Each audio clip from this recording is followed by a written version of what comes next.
Alright artists, today you're going to be finishing your Laurel Burch cat. So you're going to get back from me your cat and your background details. At the drive-thru you need to make a quick artist choice about what color you would like for your background. At your tables, you're going to find a tray full of colorful scraps. So first on the back you need to write your name and class code, Miss G, that's me, and your class code, and flip it over. Your cat is going to go in the bottom center of that colored paper. Now is this the bottom if my cat's up like this? Not quite, because there's all this yellow space that's not a part of my cat's body. So I need that cat's body to line up right with the bottom edge of my paper. Flipping it over, I need to do a few dots of glue all the way around the edge. Those dots of glue are no bigger than my pinky fingernail. Keep them small. More small dots of glue instead of one big puddle will help things stick better. So make sure you're controlling your glue bottle all the way around to make those small little dots. Flip it over, line it up with the bottom edge, and count to 10. 1, 2, 3, 4, 5, 6, 7, 8, 9, 10. You might have to count to 10 again if things aren't quite sticking. Okay. Your next step is to cut out some of your details that you painted last week.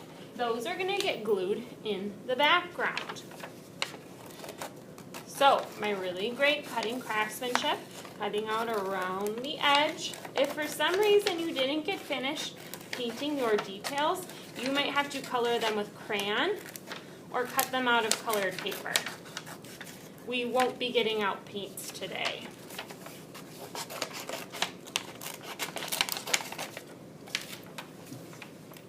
When my different pieces and parts are cut out, this is where the collage parts come in.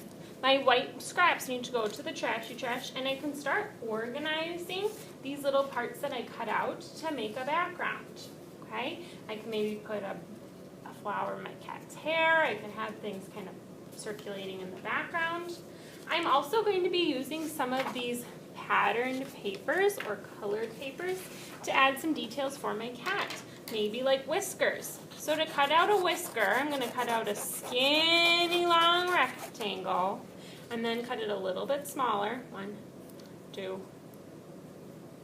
3. Okay? To do that or make it curly and pop off up my page, I'm going to wrap it around my pencil, and that kind of makes a 3D whisker. That might get glued on my cat's face.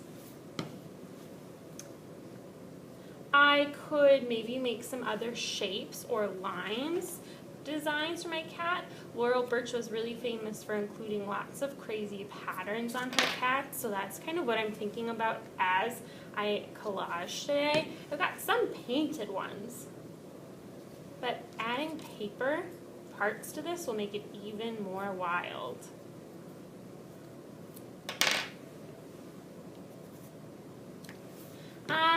A kind of line maybe I could add like a purple straight line. I think that could be cool, maybe across the top.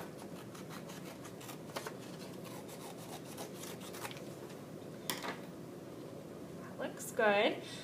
Whatever you think, ladies and gentlemen, or artists, will look good to add details to your cat is what your next step is.